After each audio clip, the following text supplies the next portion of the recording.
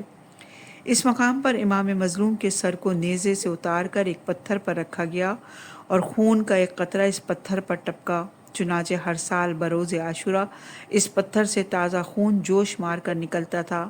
پس لوگ اکٹھے ہوتے تھے اور رسم عزاداری بجا لاتے تھے، اور یہ معجزہ بنی امیہ کے آخری بادشاہ مروان حمار تک قائم رہا اور اس جگہ کو مشہد النقطہ سے تعبیر کیا گیا۔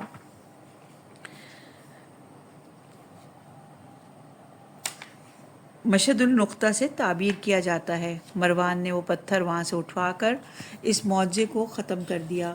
یہاں سے روانہ ہو کر مقام تل اصفر پر پہنچے، پھر مقام سنجار پر، پھر منزل نصیبین پر پہنچے۔ اس شہر میں بھی اسیران اہل بیت کی تشہیر کی گئی اور سر امام کو نو کے نیزے پر سوار کر کے بازار میں پھرایا گیا۔ اس کے بعد دعوات کے حاکم کو اپنے آنے کی اطلاع بھیج دی گئی۔ حاکم دعوات نے فوجیوں کے لیے خرد و نوش کا انتظام کیا اور شہر کے عمرہ اور رؤسا کے ساتھ استقبال کے لیے شہر سے باہر آیا۔ سامنے فوج تھی، پھر سرہائے شہداء جو نیزوں پر سوار تھے، پھر قافلہ مستورات تھا۔ باب العربین سے داخل ہوا اور امام مظلوم کے سر کو ایک بلند جگہ پر نصب کیا گیا اور ایک ملعون بآواز بلند سارا دن ندا کرتا رہتا تھا، یہ خارجی کا سر ہے۔ بعض لوگ ہنستے تھے اور تھوڑے روتے بھی تھے۔ جس مقام پر امام مظلوم کا سر رکھا گیا تھا، کافی عرصے تک لوگ اپنی حاجات لاتے تھے اور وہاں دعائیں مانگتے تھے۔ سر حسین کی نسبت کی عظمت کی وجہ سے لوگوں کی حاجتیں پوری ہوتی تھیں۔ پس دعوات سے روانہ ہو کر عین الوردہ پہنچے اور یہاں سے دوغان میں گئے۔ پس شہر کے حاکم نے استقبال کیا اور پھر سرہائے شہداء کی تشہیر کی گئی اور یہاں سے حلب کو روانہ ہوئے۔ اہل حلب نے شہر کی آئینہ بندی دیکھی اور خوب سجا رکھا تھا۔ طبل بجائے گئے اور آل محمد کی آمد پر خوشیاں کی گئی اور سرہائے شہداء کی بمع قافلہ اسیران کی تشہیر کی گئی۔ حلب میں ان لوگوں نے شراب نوشی میں رات گزاری۔